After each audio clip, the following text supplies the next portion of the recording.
MBBS পাঠরত ছাত্রছাত্রীদের final সেশনের মাঝামাঝি পরবর্তী পরীক্ষা চাপিয়ে দেওয়া সহ অতিরিক্ত ফি এর সংস্থানের বিরুদ্ধে প্রতিবাদে এবারে মুখরিত হয় এআইডিএসইউ। এক আশ্চর্যজনক সিদ্ধান্ত গ্রহণের মধ্য দিয়ে এমবিবিএস পাঠানোর ছাত্রদের ফাইনাল ইয়ারের মধ্যবর্তী সময়ে নেক্সট স্টেপ 1 পরীক্ষা চাপিয়ে দেওয়া সহ মক টেস্টের নামে অতিরিক্ত টাকা আদায়ের ফরমান জারি হয়েছে। এই সিদ্ধান্তের প্রতিবাদে বিভিন্ন প্রকারের প্রতিবাদী কর্মসূচি অব্যাহত।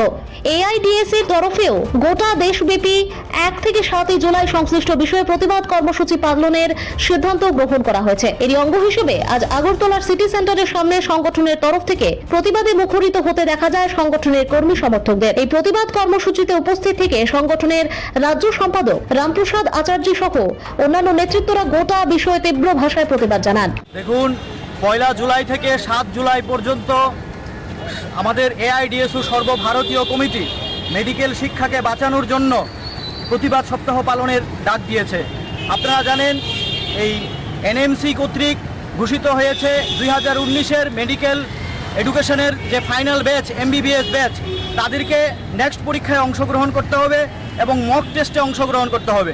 আপনারা জানেন যে মেডিকেল এডুকেশনের মধ্যে এমবিবিএস ফাইনাল যে ব্যাচটা, ফাইনাল ইয়ারটা অত্যন্ত গুরুত্বপূর্ণ এবং হাতে কলমে যদি ডাক্তারি শিক্ষাকে তারা অর্জন করতে হয় তাহলে তো এই সময়ে তাদের হাসপাতালের আউটডোরে যেতে হবে।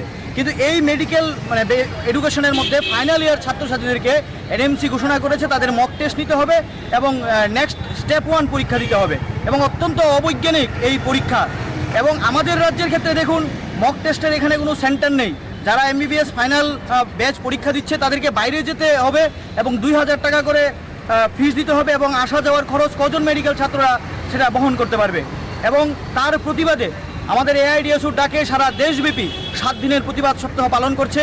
আজকে আমরা টুইটার স্ট্রম করছি বিকেল 4টা থেকে 6টা পর্যন্ত। আমাদের দাবি no next exam and save public education and save medical education. আমরা এই দাবিতে সারা দেশব্যাপী আমাদের আন্দোলন চলছে।